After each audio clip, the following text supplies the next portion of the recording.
Look, let's talk about provenance a little bit as well as we think about consumer trends and the way people approach food and drink and clothing and lots of things that touch their lives. Provenance is becoming an asset. Provenance is becoming something that has value in the eyes of consumers. Yet when they're buying a whiskey, they're probably not always thinking about where it began its life, which is in the casks that we're surrounded by here. How should they think about a cask as they think about buying a whiskey, especially those new drinkers, those who are approaching whiskey early on in their sort of, call it, drinking lives when it comes to whiskey? It's a good question. If you go back 30 years, the market was really dominated by blended whiskey, and it was a generic drink as gin and brandy were. It was all lumped in together. I think there's been a gradual sophistication of tastes, and although blended whiskey still forms the biggest volume, but whether it's by volume or value, it's still the biggest share, but the premium and single malts and aged malts are forming a larger part of that, and that trend is continuing.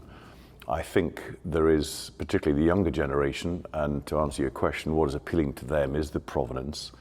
And if you take it in order, if you like, and this is not me speaking, this is speaking to people who really understand their whiskies, our customers, and they saying in order of, or in terms of the profile of the whiskey, it's the cask, the type of barley, the way in which the spirit is fermented and for how long and what type of still, the yeast that is used, and the water.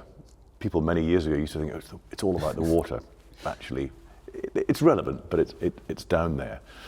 And I think that what you see, I've been a huge admirer of some of the younger distilleries that have emerged in the last few years, and a lot of them really focus on the provenance.